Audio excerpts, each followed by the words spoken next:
All right, let's dive into something that's at the heart of all the tech we use today. We're going to look at why one kind of computer chip is the absolute king when it comes to AI, while another, which seems just as powerful, kind of gets left in the dust. It really all boils down to a race between two totally different ways of thinking. And this is the big question, right? This is the mystery we're going to solve. It just sounds impossible, doesn't it? I mean, how can two pieces of silicon doing the exact same job have such a wild difference in performance? Well, stick around. We're going to break down exactly how it happens. Okay, first things first, we need to set the stage. To really see this massive speed difference in action, we need a massive challenge. We need a problem that involves, get this, 1 billion separate little calculations. So our job today is to multiply two big grids of numbers, or matrices, together. Each one has 1,000 rows and 1,000 columns. Now, you don't need to be a math genius to get this part. But to get the final answer, a computer has to do a mind-boggling 1 billion separate multiplications and additions. 1 billion. So why are we focused on this problem? Well, because this isn't just some random math puzzle. This exact thing, matrix multiplication, is the fundamental calculation that makes modern AI tick. It's the engine behind deep learning. So the faster you can do this, the smarter and more powerful your AI can be. So we've got our billion operation challenge ready to go. Now let's meet our two contenders who are going to face off, the CPU, or the central processing unit, and the GPU, the graphics processing unit. And trust me, they have completely different game plans for this race. And this little analogy, it just perfectly captures the difference. Think of the CPU as a single world-class master chef. It's got a few incredibly smart and powerful cores that can handle any complex recipe you give it. But it does everything one step at a time. The GPU, on the other hand, is like a giant army of cooks. It has thousands of simpler cores, and each one is just designed to do one small, repetitive task. But, and this is the key, they all do it at the exact same time. So the whole thing comes down to how they approach the problem. First up, let's see how our master chef, the CPU, decides it's going to cook this billion operation meal. The CPU's method is, well, it's very logical and very straightforward. It's sequential. It takes the first row of the first matrix, the first column of the second, and it carefully calculates the very first number in the final answer. Then it moves on to the second number, then the third. It's this painstaking one-by-one process. Just try to picture that for a second. You have one highly skilled worker, our chef, staring at a line of 1 billion separate little jobs that have to be done in order. No matter how fast that one chef is, it's gonna take a while. Okay, now let's switch gears and look at the GPU. The army of cooks has a completely different plan of attack. This isn't about working harder. No, it's about working together. The GPU's whole strategy is built on one word: parallelism.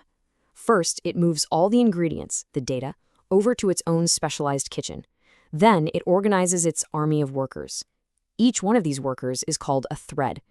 It arranges these thousands of threads into an organized grid.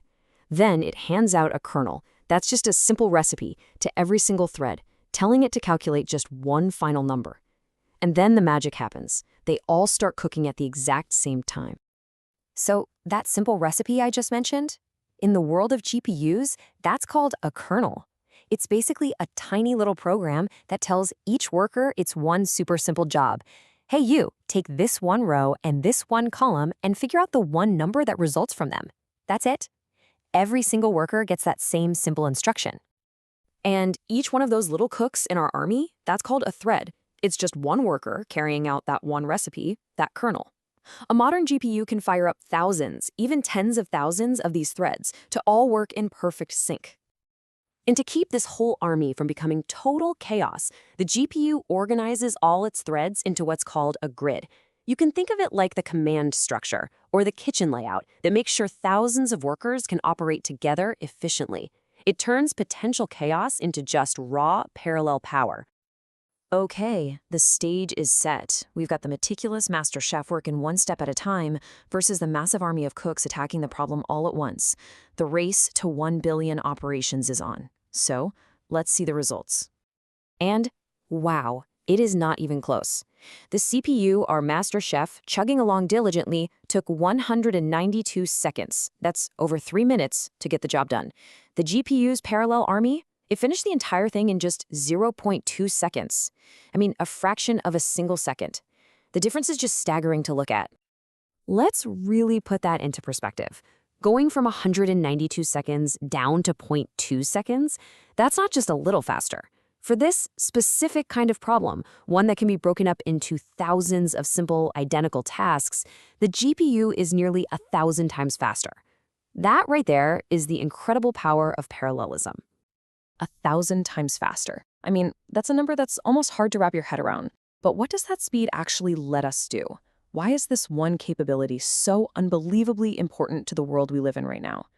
Because it turns out that one trick, doing millions of simple things all at once, is the foundation for pretty much every huge technological jump we've seen in the last decade. It's what makes AI practical. It's what lets scientists simulate crazy complex molecules. It's what renders those stunningly realistic graphics in your video games, and what powers the most complex financial models. And this quote just says it all, doesn't it? The entire AI revolution, from the chatbots we talk to the dream of self-driving cars, it's all built on this one capability. Without the GPU's power to just crush these massive math problems in the blink of an eye, practical AI as we know it, well, it just wouldn't exist. So the big takeaway is this. We've already scaled from a single chef to an entire army of processors working together. The next big leap is already underway, as these massive data centers are building the equivalent of entire cities of them. And that just makes you wonder, right?